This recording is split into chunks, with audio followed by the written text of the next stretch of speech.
Guys, so what's up, guys? This is Derek, co-founder of the Hacker Collective, and today I have with me a really interesting individual, Yi Xuan, who is a self-taught digital marketeer. He's from an engineering background, and before I go into the Q&A for this guy to share his really interesting story, I want to talk a little bit about what the Hacker Collective is all about.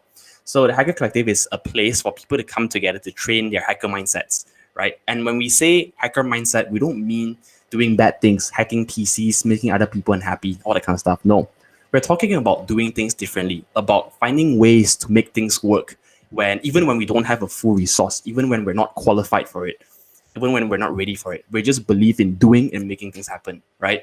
So in short, right, it's to show that this community or whatever I'm doing right now, this stories of hackers thing, is to show you how the common layman, the common person can do these unconventional things and these interesting things as well, to hopefully inspire you to take the plunge and do it yourself as well.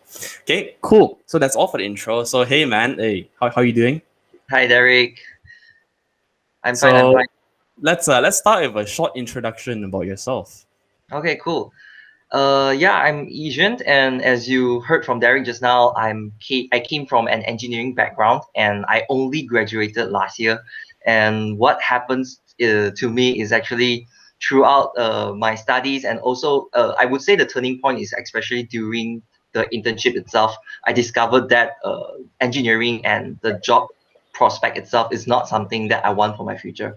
So hence, during that time, I started to look for something else. And the first thing that really stuck with me was actually copywriting. And from copywriting there on, I discovered other stuff of digital marketing, SEO, paid ads, search engine, all those kind of stuff. And yeah, so along the way, right now, I've been doing a lot of self-learning through, I think started since 2019 until now. And I'm still in the process of learning. Yeah. That's awesome, man. I think your story is very similar. I didn't know you found out your interest wasn't in engineering through an internship. I didn't know that, right? Okay. And that shows how important it is to go out there and get real world experiences, right? Because in Yes. uni, a lot of people say, "Oh, I go to uni when I'm unsure to find my path." Like, how are you gonna find your path if you don't go and work in it, right? And it's very similar. In my internship, just to share a little of my story, right? I did 3 internships in my life, 3 to 4, I think 3, right? In all of them, there was one thing I learned. I learned that I didn't like working in that industry. So that's why all these internships got me actually coming out of the cycle and explore a career in tech, in startups and all that stuff, doing my own business, right? So cool, awesome. So I want to know also, what got you into okay, fine. What got you into engineering in the first place last time? Okay, so I believe my story is actually very, I would say, similar to a lot of people, and I think a lot of people can relate to this. So when we were young, there are a lot of sayings that if you have no idea what you want to pursue, you go into the science path. We have science and art, right? During high school, then a lot of people, parents, friends, your peers, and everyone is like, okay, you have no idea what to do. Why not you just go for science? And with science, you have a lot of flexibility. You can do whatever you want in the future. You can change what you want because you're in science. Yeah, and during that time, I'm not a very good critical thinker, and with not a lot of life experiences, I just follow the path available to me, which is science. That's all we all do. Yeah. And with science, and I got into engineering into University Malaya, and so that's what happened to me. Yeah. Hey, it's quite impressive, that you got into UM as well, right? I heard it's pretty competitive. Want to share just a short story about how you got in? Yeah, okay. So I got in via my A levels, some sort of A levels, but it's in matriculation. So it's provided by the government. Matriculation. Yeah, matriculation college. And then after 1.5 years, that's after my SPM. After my SPM, I went to matriculation, and I think it's 1 year plus of study at that college, and then only I transitioned into UM. So the key here is the matriculation now, right? Because you guys get a priority in. Awesome. Because my brother is doing matriculation as well. He went into pharmacy in UM as well. So really cool. Really, really, really cool stuff. So, but all this while in the past, you were just following the route. Your friends were doing it. It's cool, You have to get certain good grades to do it. So you want to keep your options open, right? Then slowly you get a good job after that, right? That was the plan, right? Yeah, cool. Then what happened? You say your internship got you realizing that engineering is not for you. You want to share a little bit about that as well? So I think a lot of the things like during university, right? There are a lot of fluff and a lot of things that are taking attention away from you about thinking your future and your career path. Because when you go into university, a lot of stuff, your friends, your courses, and I think most importantly is the university events. You're enticed to join those events, and you spend a lot of the time doing things just for that event. And those things take away my attention, and I didn't really think about what I want until during my third year. My university is actually a 4-year journey. So during my third year, I've ventured into my compulsory internship for my university. And yeah, it's actually very short, just a 10 weeks internship program. And I think it's very crucial for that internship really change my perspective in terms of my career and my life, because I don't want to lead a very dreadful and boring work life just in an office doing things that I don't like. Interesting. So the funny thing for both of us is the internship gave us insights into what we don't want, not what we want. Yes, yes. So that's why, for those watching, right, go and do an internship. The worst case scenario, you don't like it, you find out what you don't like. Best case scenario, you love it, you found your dream job, right? And you get experience. So the internship is the way to go. I feel, right? That's my opinion. Cool. So why digital marketing? You can be learning design, technology, so many things you can learn. Why do you go into marketing? Okay, so for me personally, before my internship, right, I've always like do a little bit of writing here and there and share it with my friends. And some of my friends really do like my writing, but those are just like in the storytelling part side of things. And so when I was trying to discover something else, I tell myself like, okay, since I'm okay-ish with writing, why not I try something? So the funny thing is during my internship, I did a search like what are some of the freelance things that I can do inside during my internship inside their office. I'm doing other stuff. I'm searching at what I can do for freelance or whatever. And I think there's like a list of things people are recommending from the website. And one of the things is copywriting. So yeah, from there I read up more about copywriting, and then I just went ahead and prepared a very stupid portfolio of my writings, of my past writings, and then I just went on and find companies or startups or whatever business owners who think this is very important to them and they want people to help them with these areas. So yeah, and from there I get a few gigs and continue to expand over there. Hey, awesome, man. Awesome. I think that mindset is very similar to mine. It's all about finding the right fit, right? You might not be perfect yet, but it's going out to 100 companies and getting that 10% who will value you, right? Correct? Yeah. So yeah. That's awesome, right? It's all about the numbers game. A lot of people bank on the fact that, damn, I failed my one job interview, or I failed my one pitch, and that's it. No, that's not it. You are bound to fail. If you don't fail, then everyone can get it. You know what I'm saying? So that's awesome. That's awesome. Copywriting, in fact, is very important. I see how important it is. We work together. You see how I dread over copywriting a lot. A/B test to find the good ways of doing it. So copywriting started your journey. What are your plans for the next 2-3 years? I don't exactly have like a real plan in mind. I just started with copywriting, and I even went to an interview with an agency where they're actually doing a lot of digital marketing stuff, and copywriting is also one of their areas. And I also went there and I've talked to the people, and they know my struggle. So during that time, I only think about copywriting is what I want, but I don't know what's the general direction I want to go. And but from there on, when I'm studying like how to do copywriting and trying to get more jobs, right? From there, I also slowly discover other areas of digital marketing, like such as SEO, such as websites and paid ads, all those kind of things. But I didn't really like tell myself, okay, these are the things that I want to master. It's just like it's in the back. I know this stuff exists, but yeah, I'm still gonna stick with copywriting. I'm not gonna do anything. And the turning point is actually last year, back in 2020 during the pandemic, and where we're actually being locked at home back in March. And that was the time where, okay, I decided that, all right, I want to do something different. And I think those areas are actually very important for me to pick up. And so from March and a lot of the time during my free time, I started to learn Google Analytics, PPC, SEO, all those kind of stuff. Interesting. So for a lot of people who were losing jobs during COVID, you were actually getting clients. That's where you started your freelancing journey. Yeah, kind of. That's really interesting, right? Would you say COVID is part of the reason why you decided to go into a skill set that allows you to thrive remotely? Yes. Is that part of the reason? Yes, definitely. And to be really honest, like before digital marketing, right, I actually explored a little bit of programming and data analysis before I said, okay, this is not something for me. Digital marketing is more suitable for me, and it's a skill set that I'm able to pick up and learn, even if I don't have any knowledge or background with it. Yeah. I'm just wondering, I don't know this, but are you completely self-taught in digital marketing? Meaning, Yeah, you didn't completely go to self-taught. uni or any crazy boot camps or? No, there are actually a lot of free courses and free online Yes. resources online, but the downside is actually you might get overwhelmed because once you discover a certain topic, and this topic is actually interlinked with another topic, and even this Yes. topic itself, it can be very specialized and you can go very deep dive into it as well. Exactly. So the downside of just doing your own research is actually it's going to be overwhelming, and sometimes you just feel lost and you might give up. That's the downside of it. But It's very big. It's very big. yes, Right. yes. I believe like a lot of the industry, every knowledge and every insight is actually very deep, and it's really depend on how people approach it and what sort of resource they go and find. Yeah. So And yeah, yeah. sorry, continue. Yeah, I would say like if people who really want to get this kind of skill, of course you can self-learn and you can gain the knowledge through freelance and through working. But I believe if you find a really good paid course, it will really benefit you. But I didn't get any paid course Yeah. until now. No, I completely agree with you, right? A paid course is for those who need it. Some people are completely fine hustling their ass away, learning to code or doing marketing. I completely respect that. I did it myself, but I know it's tough, right? I myself gave up multiple times. So since we're on this topic about self-learning and giving up and just losing motivation because you're all alone, right? What about yourself?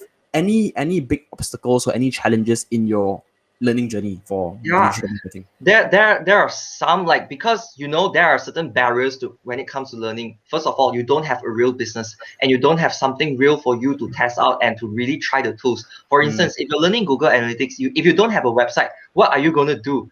You can only try with the Google's free platform, but you don't really have anything to see. You don't have data to really learn. And I believe like if you really have a real business, right, then only from there you can really pick on the skills. And so yeah, a lot of the tools out there are essential for you to be a good digital marketer.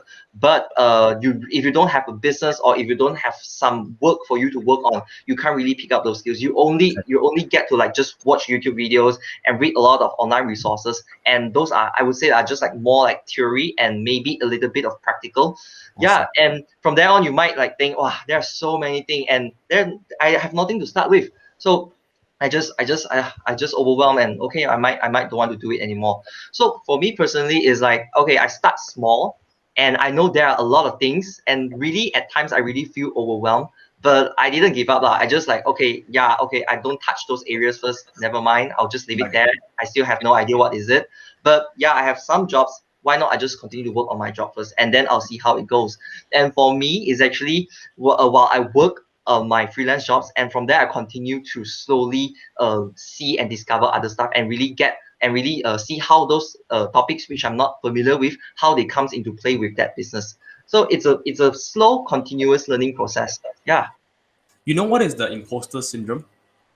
Not so, can you Okay, explain? imposter syndrome is a very common thing that self-taught learners go through. They feel like they are less than. They feel like they are not qualified because they don't have experience. I want to ask, what gave you the confidence to suddenly go out as a no background guy with some basic copywriting skills that you self-learn, right? What gave you the confidence to go out and talk to business owners and say, "Give me your money, and I can make this happen"? What gave you that confidence?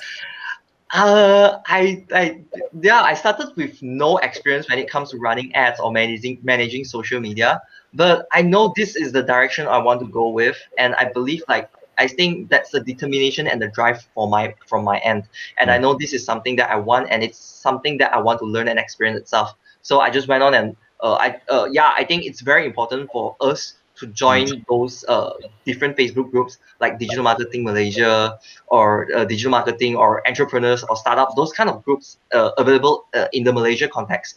And from there, you can really like look how are the real business owners, what are they doing, and what are their problems, what are their pain points. And from there, I can really catch up. Oh, these are something that people are needing. These are some of the areas that people are lacking. So from there, I can pick up some more of the insights what business owners are thinking, and even get a few jobs from there. So I think in the end, it's a balance between like how short do you want to sell yourself? Do you want to do you want to offer a very cheap service in order to gain the experience, or do you want to wait until you find business owners who really understand the importance of the skill that you can provide and pay you accordingly? Correct. So Exactly.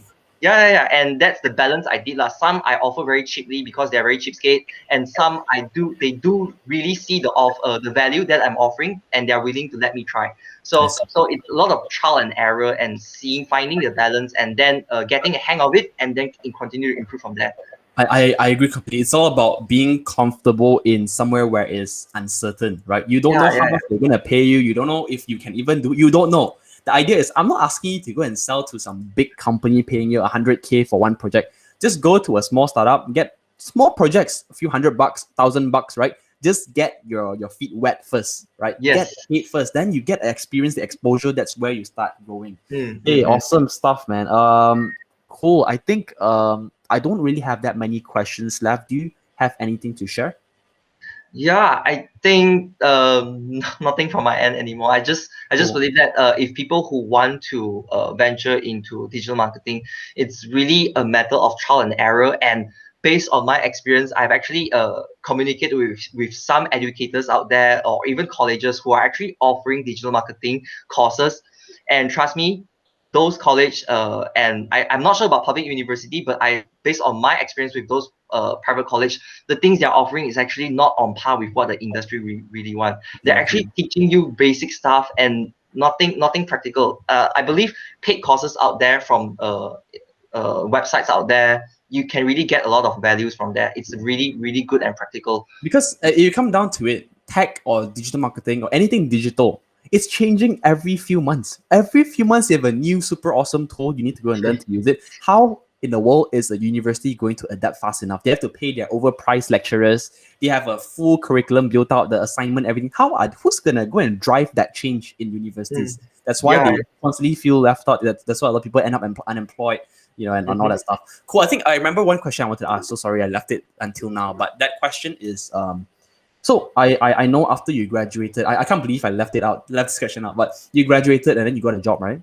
Yeah. Yeah. So I want to tell, how do you juggle between working and self learning, and how long did it take for you to land your first deal? Oh, okay.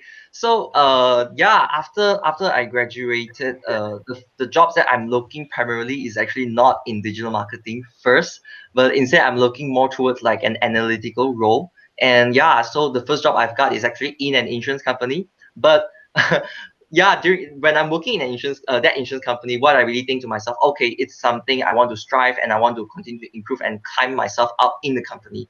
But what I really discovered, it's not something for me, and it's okay. And you can just quit your job and you can continue to do something else. You don't need to be afraid or insecure because you are jobless and all your friends are doing very well. But in fact, you can really do it just like me. I quit my job, and right now I'm still jobless, but I'm primarily just doing my digital marketing work. Yeah, Mm. and I believe like how I juggle between full time and also my freelance work is actually or even self-taught myself the knowledge or the stuff itself is actually, I think, between drive. Some people after they complete their full-time work, they think to themselves, okay, yeah, I want to just relax, I want to go chill with my friends, and I just work for the money, I don't care for something else. So for Yeah. me personally, I know that okay, this is not something I want. I still have something else I want to pursue. So I'm willing to spend my time beside my full-time job to really pick up some other skills and learn from other people. So how much time do you take to land your first project? You mean marketing project? Any, yeah, marketing. Yeah. Yeah, actually, I actually landed a few gigs during my full-time job as well. Yeah, so I didn't really like. I don't have anything to back me up before I quit my job. It's actually I have like a few freelance jobs that's already on my hand, and I know that okay, these are jobs that I can continue to work on, and Perfect. I feel comfortable that I'm able to continue to expand the work that I'm getting. So yeah, and after I feel that okay, I'm stable enough, and I think that I'm able to quit. So that's the point where I decided to quit. That's really really interesting. You didn't leave with an empty pocket. You left with something actually going Yeah, on. No, I think yeah, my question. Let me rephrase again the question. Right, how long since day one of learning to the day you got your first paid gig? Right, how long was it? actually very fast. September 2019. No. July 2019 is my internship, and that's the time I started to learn copywriting. And I think maybe August of 2019, What, I already got my first gig. dude? What, in 1 month? Yeah. Interesting. I think at the end of the day, it's your drive that really brought you there, right? It's Yes. the ability to thrive in uncertainty. A lot of people thinks that they need to be Elon Musk before they start applying for a job, which is not true, right? Which is Mhm, absolutely not true. It's a matter of how much you get paid only, man, right? You just go and do something lower level or get experience, get paid lower. It's fine, right? Just get your feet wet. So, mhm. hey, man, I think this has been an awesome chat. Thank you so much for sharing your thoughts and your experiences. And I hope your journey can inspire some other people to follow and, Yeah, and just take the plunge, right? yeah. Cool. Thank I you so think much, Yi Xuan. uncertainty Yeah. is very important for people Yes. to get comfortable with. Yes. Okay. Awesome, Yi Xuan. Thank you so much. For those watching, I hope you enjoyed this episode. Yi Xuan is a very, very close community member working with us on a lot of projects. So if you want to get close to him, want to understand more about us, come and join our community. If you have a story, if you have a story to share, feel free to just reach out to us. More than happy. So cool. Thank you so much. See you Okay, soon. bye. Bye.